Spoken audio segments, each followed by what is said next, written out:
Hello friends, welcome back to our channel, and today we are going to understand the most fascinating topic of history and politics, the Cold War era. Okay, and don't worry, I will explain you with simple examples. Okay, let's begin. The first topic is what is Cold War. Okay guys, Cold War was not a war of bombs or guns. Instead, it was a war of power, influence and ideology. Okay, it happened after the world war second. हम सबको पता है 1945 के बाद में ये start हुआ था टिल 1991, जहाँ पे दो सुपर पावर क्रिएट हुई थी। First was USA and second was USSR. Okay, USA जो फॉलो करती थी कैपिटलिस्ट को, एंड यूएसएसआर जो कि फॉलो करती थी कम्युनिस्ट को या फिर सोशलिस्ट को। ओके, नाउ ये दोनों ही क्या चाहती थी कि अपनी आइडियोलॉजी को स्प्रेड करना चाहती थी पूरे वर्ल्ड के अंदर। बट एक ट्विस्ट था, क्या ये फाइट करके नहीं, फाइट नहीं कर रही थी वो directly. Okay, not for directly, instead they competed in politics, economy, space and even sports.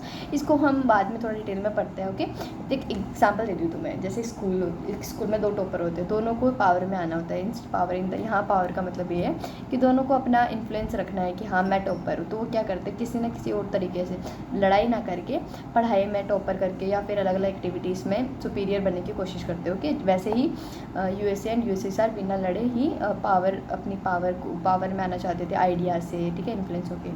Secondly हम पढ़ते हैं feature of the cold war. Basically हमने पिछले वीडियो में ये भी शॉर्ट में पढ़ लिया था, हम डिटेल में पढ़ते हैं। पहला देखो, आइडियोलॉजिकल रिवलरी चल रही थी कि which ideology is best, capitalism और कम्युनलिज्म, ठीक है। Second, arm racist.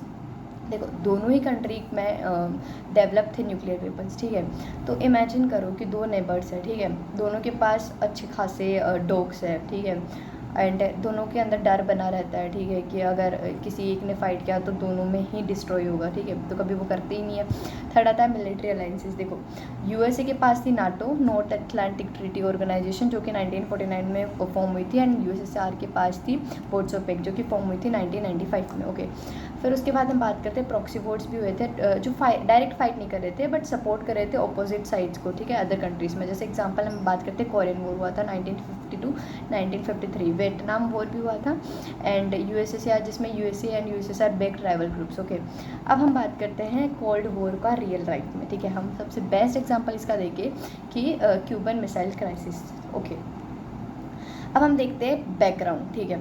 After क्यूबाज revolution जब हुआ था 1959 में, Fidel Castro became the communist leader of Cuba. Okay, Cuba ज़्यादा दूर नहीं था, बस 19 माइल्स दूर था यूएसए से, जो कि 145 किलोमीटर होते हैं, विच मेड अमेरिका नर्वस क्यों, चलो देखते हैं। ओके, हुआ क्या था कि यूएसएसआर किसके अंडर था उस टाइम में, निकिता क्रुश्चेव के अंडर था, जो कि सपोर्ट कर रहा था क्यूबा को विद फाइनेंशियल एड और प्लस वेपन्स की भी एड प्रोवाइड कर रहा था क्यूबा को। देखो एग्जांपल देते हैं, जैसे तुम्हारा पड़ोसी है, ठीक है, नहीं तुम्हारा दुश्मन है, उसका पड़ोस मतलब तुम्हारे पड़ोसी का वो दोस्त है, समझ रहे हो? नहीं, देखो वापस समझाती हूँ। तुम्हारा दुश्मन है, वो तुम्हारे पड़ोसी का दोस्त है, ठीक है। तो अगर तुम्हारा दुश्मन तुम्हारे पड़ोसी का दोस्त है तो फिर आगे तुम समझ सकते हो क्या होगा। ओके, तो वही डर का माहौल यूएसए एंड यूएसएसआर में हो रखा था, ठीक है। अब क्राइसिस की बात करते हैं कि चलो क्यूबा के हमने बैकग्राउंड देखा, क्राइसिस क्या होता है। 1962 में क्राइसिस होता है। 1962 में क्रुश्चेव प्लेस न्यूक्लियर मिसाइल्स इन क्यूबा। अब क्या होता है, निकिता क्रुश्चेव क्यूबा में अपने मिसाइल्स को रख देती है, जो कि डायरेक्टली हिट कर रहा था यूएस की काफ़ी सारी सिटीज़ को, ठीक है। इतना ज़्यादा टाइम नहीं लगता यूएस को उड़ाने में। Okay, for the first time US fail directly under nuclear threat. Okay, उस टाइम में यूएस का लीडर था जॉन एफ कैनेडी, जो कि उसको कैसे पता चला कि क्यूबा में मिसाइल्स, स्पाइस होते हैं ना, स्पाई रखते हैं प्लेन्स के थ्रू या फिर अलग अलग वेरियस वेज के थ्रू, ठीक है। तो उन्होंने स्पाई रखा थ्रू प्लेन्स, तो इसकी वजह से यूएस में पता चला कि हाँ क्यूबा में मिसाइल्स का सेटअप हो रहा है, ठीक है। अब चाहता तो कैनेडी भी वॉर कर सकता था, बट दोनों को पता था दोनों पावरफुल है, तो उसकी इंस्टेड ऑफ अटैकिंग उसने क्या किया, Kennedy imposed naval blockade. Naval blockade क्या होता है, जो भी शिप्स यूएसएसआर से आ रही थी, ठीक है, क्यूबा की साइड, तो उनको रोक दिया जाता था, ठीक है। बट ये थोड़ा डर का माहौल 13 दिन के लिए बना रहा, 13 दिन से 16 से 28 अक्टूबर तक 1962 में। ओके, और पूरे लोगों की नज़र थी न्यूक्लियर वॉर होने पे, ठीक है। एक the world was on the brink of nuclear war. Example बताती हूँ, ठीक है। दो स्टूडेंट है स्कूल में, ठीक है, दोनों ने आपस में गन रख रखी है, एंड दोनों को पता है कि अगर एक ने चलाई तो दोनों डिस्ट्रॉय होंगे, ठीक है। वही सीन था यूएसए ने यूएसएसआर के बीच में। अब देखो रिजोल्यूशन क्या आता है इसका, लास्ट में रिजोल्यूशन क्या आता है, क्रुश्चेव एग्री हो गया कि ठीक है मिसाइल्स को रिमूव कर देते हैं, क्योंकि दोनों को कोई वॉर नहीं चाहिए था, क्योंकि दोनों को इसलिए पता था कि दोनों ही डिस्ट्रॉय होंगे। ओके, इन रिटर्न यूएसए भी क्या प्रोमिस करता है कि वो इन्वेड नहीं करेगा क्यूबा पे, प्लस उन्होंने जो सीक्रेटली अपनी टर्की में अपनी जो मिसाइल्स रख रखी थी उनको चुपचाप से हटा लिया। ओके, द क्राइसिस को एंडेड पीसफुली विदाउट वॉर। ठीक है, देखो डर का माहौल था पर पीसफुली ख़त्म हो गया था। अब इसकी इंपॉर्टेंस देखते क्या होता है। ये सबसे क्लोजेस्ट वॉर था, ठीक है, क्लोजेस्ट एक ऐसा टाइम था जिसमें ऐसा लग रहा था लोगों की पक्का वॉर होगा। ओके, बट बच गए थे उस टाइम। इट शोर द कॉन्सेप्ट अमेडी। अमेडी का कॉन्सेप्ट कहता है mutual assert destruction, if one attack both one destroyed. Okay, तो ऐसा डर था कि अगर एक ने अटैक किया बोथ वुड डेफिनेटली डिस्ट्रॉय। ठीक है, तो हमने बात की, ये हम देख रहे हैं कोल्ड वॉर। ठीक है, कैसा कोल्ड वॉर बना, तो हमने क्यूबन मिसाइल देखी। हम सेकंड देखते हैं क्यूबन क्राइसिस मिसाइल, और सेकंड देखते हैं स्पेस रेस। ठीक है, इसमें क्या होता है, यूएसए ने लॉन्च किया था उस टाइम अपोलो मिशन। ठीक है, फिर यूएसएसआर ने अपना लॉन्च किया स्पुटनिक सॉरी।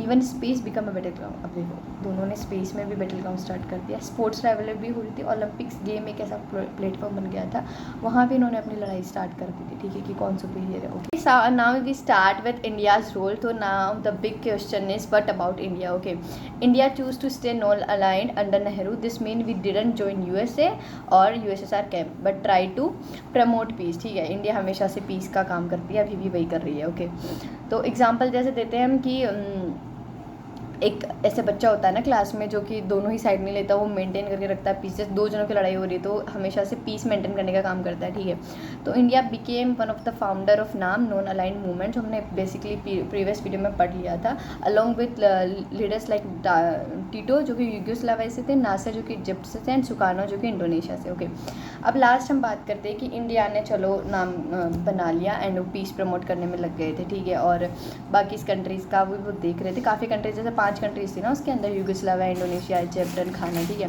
अब हम बात करते हैं कि एंड ऑफ कोल्ड वॉर। देखो कभी ना कभी तो ख़त्म होता ही ना ये war.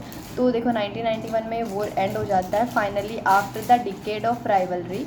The cold war ended around 1991। ठीक है, 1991 के पास में ख़त्म हो जाता है व्हेन द यूएसएसआर कोलैप्स्ड। ठीक है, अब देखो कोलैप्स होने के पीछे बहुत सारे रीजंस थे। ठीक है, तो काफ़ी रीजंस तो हम यहाँ नहीं, बट कोई रीज़न हम देखते हैं। तो पहला था बिकॉज ऑफ इकोनॉमिक वीकनेस। देखो मेन चीज़ क्या थी कि जो काफ़ी कंट्रीज़ थी वो पीछे हट गई थी यूएसएसआर के साथ रहने से। ठीक है, तो मेन रीज़न यही था। सेकंड, गोरबचेव के जो रिफॉर्म्स आए थे वो हम अगले नेक्स्ट वीडियो में पढ़ेंगे कि what are the reforms by Gorbachev. ठीक है, and pressure from the arm races.